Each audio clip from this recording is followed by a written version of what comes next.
Hello, everyone. Welcome to a new edition of the Right Wing Populist Podcast.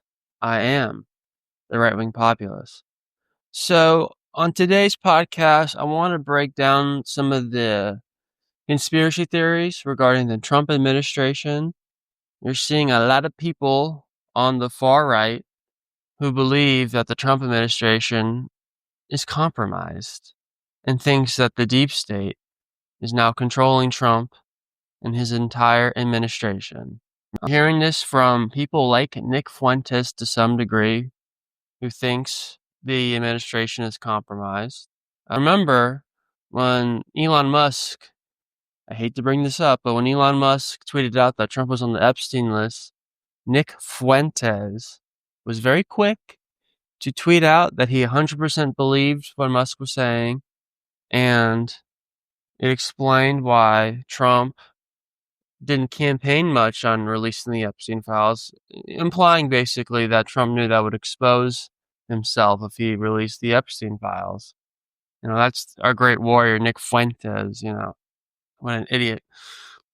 But he's not the only one, to be fair. Lots of people now, even Alex Jones has somewhat implied in the past, and even recently, again, with the Musk tweet about the Epstein files, even Alex Jones has suggested that the Trump administration was compromised. So I kind of wanted to break down why I think that's all nonsense and explain why, I think Trump is doing his best to rein in the deep state under, difficult circumstances. But, to really understand what's happening right now regarding Trump and, the deep state or the administrative state, whatever you want to call it, we have to go back to 2015, 2016. So, and even further than that in a sense. So, for those who don't maybe know their history, the administrative state had sort of got into cahoots with the Democratic Party starting in the Obama administration. Because Obama was so well liked and he was our first black president and he had large public support, it's why he won re-election relatively easily. The administrative states sort of aligned themselves with the Democratic Party. So basically there would be a nice, pleasant face covering for the empire, like Obama.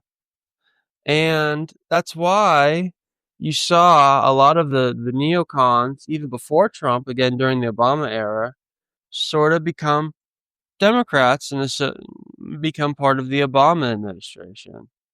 I mean, remember, Obama's the one who hired James Comey to be the FBI director. Remember that, folks. Just who was a Republican, so take that for what you will.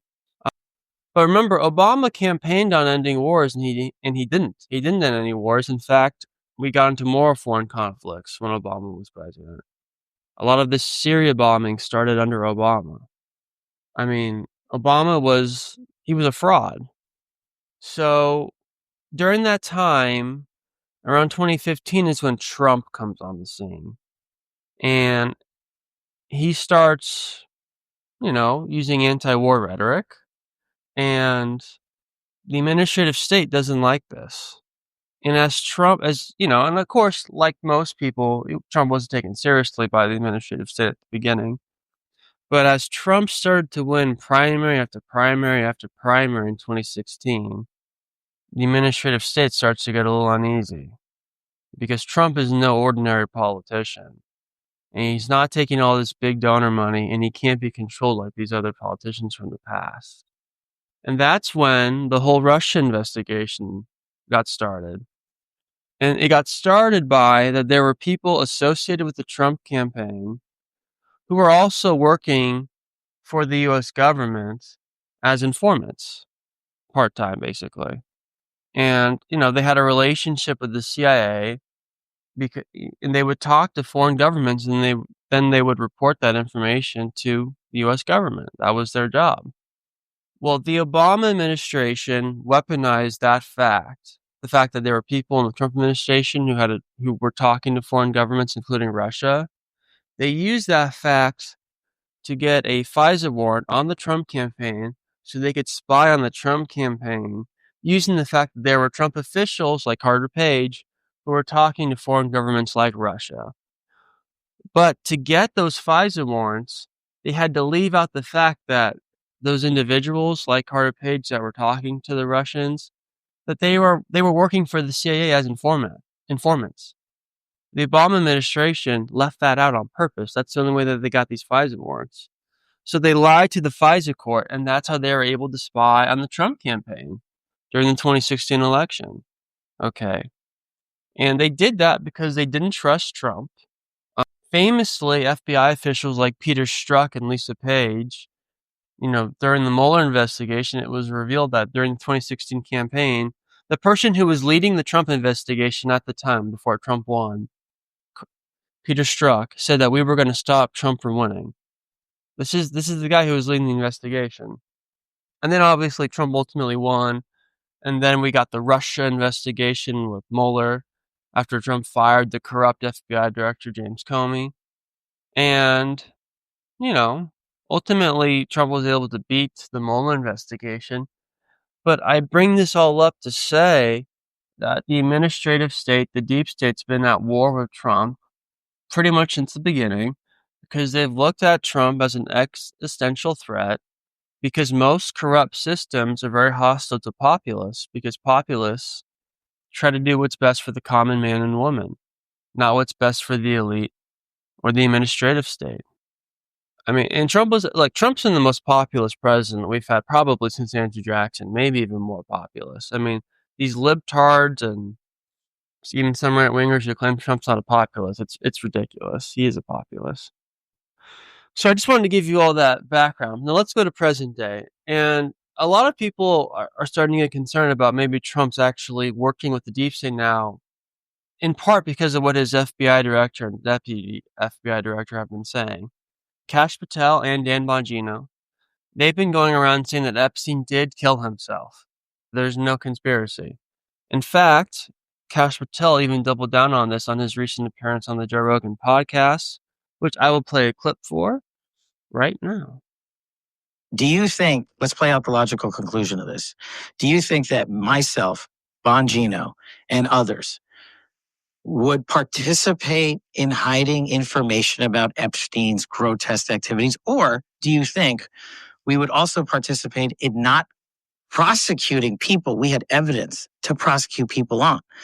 But the problem is there's been like 15 years of people coming in and creating fictions about this that doesn't exist. Where's the videotape of an Epstein Island of X, Y, and Z committing these frauds? Why haven't you given it to us? Do you really think I wouldn't give that to you if it existed? I'm working my ass off along with the leadership at the Bureau and DOJ to get you what we're allowed to give you. And you're going to get the video of the cell and you're going to see for yourself. And we will never be able to convince everyone. Okay, let's get into that. So what did you think before you got into office? Did you think that Epstein was murdered? No. No suspicion at all of it? But I have a different background, right? Right. So I was a public defender back in the day. I used to spend a lot of time in jails and a lot of time in segregated housing units, SHUs as we call them, right? And I've known people that have committed suicide in these cells. And I know how you get in, how you get out, who works the system. And so the way, based on public information at the time, that he ended up the pictures and him hanging himself, I was like, yeah, that guy killed himself. There's just no way that you could have run an op and had people go into that cell and not have any video of it and not have any people come out and say, hey, yeah, I saw that guy. He shouldn't have been there, the guard or this guy. There's just no access points into places like this in the detention center he was in, which I've been in. So correct me. No, I'm not going to lie. What Kash just said is kind of fucking retarded. I mean, that whole statement he made is all premised on, the premise is that there aren't people in the government who are corrupt and wouldn't let people come into Epstein's cell to kill him. And obviously, I don't think the government is. I don't think the government's not corrupt to do something like that, especially if Epstein really was intelligence, which has been suggested. In fact, even one of the original Epstein prosecutors from the early mid 2000s, I believe he stated that he was told by people in the federal government that Epstein was intelligence. So, yeah, I get it. That statement from Kash is really stupid. Like, I get it. But honestly, I don't think the reason Kash Patel is saying that is because, he's part of the corrupt system. I think he genuinely wants the FBI and believes in the FBI and wants to save its reputation. Instead of, abolishing the FBI, which is what a lot of Trump supporters, including myself, would like, Patel wants to reorganize it and restructure it so the FBI can do good work going forward. And that's fine. I think that explains what he's saying about Epstein, regardless of whether or not he's telling the truth. I think Kash Patel's goal is to try to get the FBI to have a good reputation instead of, having the bad reputation it has now. Again, I think he's probably lying or he's just wrong about Epstein, but I do think it's coming from a good place and not a corrupt place. The other reason people think the Trump administration is compromised is because of the fact that Trump hasn't ended these wars. There's a couple points about that. Number one, for the Israel-Gaza conflict, Trump never fully ran on ending that war, and he often wouldn't even talk about it. And the reason is, and you could say this is him being compromised, I guess, is in part a lot of his donors, like Shadle Adelson, are big supporters of Israel. But to be fair, Trump would like to extend the Abraham Accords, and there are Muslim countries who will not partake in the Abrahamic Accords without this conflict in Gaza ending. And that's why there have been reports that Trump is trying to put pressure on Netanyahu to end the war, to end this, what's happening in Gaza. But I don't view Trump not making major moves to end the war as a sign that he's conflicted. I don't think it's not something Trump ran on. He's never been someone who's been anti-Israel his whole life. Even before, there's public records of him being very positive towards Israel way before he was president. That's just not, whatever you think of it, I don't think it's a sign of Trump being compromised because it's just not something he's always been more pro-Israel than not, like most Americans, at least up until recently. Now, the other thing, and this is where a lot of people do see signs of Trump succumbing to the deep state, is what's happening to the Ukraine-Russia war, the Ukraine war. Trump ran on ending the war before he was even president. He said he would end the war while he was president-elect. Now, he was almost certainly being facetious, but obviously that didn't happen. And, we are 5 months into his second presidency, and there's really no signs of us getting close to peace. He dressed down Zelensky in the Oval Office, which was awesome. An amazing moment. Top 10 Trump moment by far. But then, we signed this mineral deal, and then Trump says, "Oh, I'm on the side of Ukraine recently." It's like, what the fuck, dude? We stop supporting this cocaine addict, Zelensky. You don't have to support Russia. Just get us the hell out. Stop sending them all this money. That's how the war is going to end, is by Russia winning, because Ukraine cannot win this war. To say the obvious, whether you support Ukraine or not, Ukraine cannot win this war. Unless you're willing to put U.S. and NATO troops on the ground in Ukraine, Ukraine is cooked. They're cooked. And that's part of the reason why, the real explanation, I don't think is because Trump is compromised by the deep state. It's just that we have no leverage against Russia now. Russia has no incentive to end the war because they're winning. And Trump knows this. And also, you have to remember, the last time Trump tried to stop funding Ukraine, he got impeached during his first term. He just strongly suggested, and he held this Ukraine aid for like a month. And then the motherfucking Democratic Congress impeached him. So I can understand why Trump's a little wary about, of halting the money to Ukraine, because the last time he did, it led to his first impeachment. So I think Trump is not handling the Russia-Ukraine thing properly at this point. I think it's sort of undeniable. If you are against the war, the Trump administration is not doing a good job at this point. It's taking too long. Trump keeps saying, "Oh, no," in 2 weeks, and then 2 weeks go by and he still doesn't know what to do. It's sort of getting embarrassing. But I don't think it's a sign of Trump being controlled by the administrative state, at least directly. I do think, I mean, look, you have to remember, with Trump, in his experience, he's the first president in decades to even stand up to the deep state just a little bit. And you know what that got him? He got impeached twice, he got indicted 4 times, and then he got shot in the ear, and then there was a second assassination attempt shortly after. That's what happens to you if you try to cross the deep state just a little bit like Trump has. They go after you with everything. And yet Trump is still standing.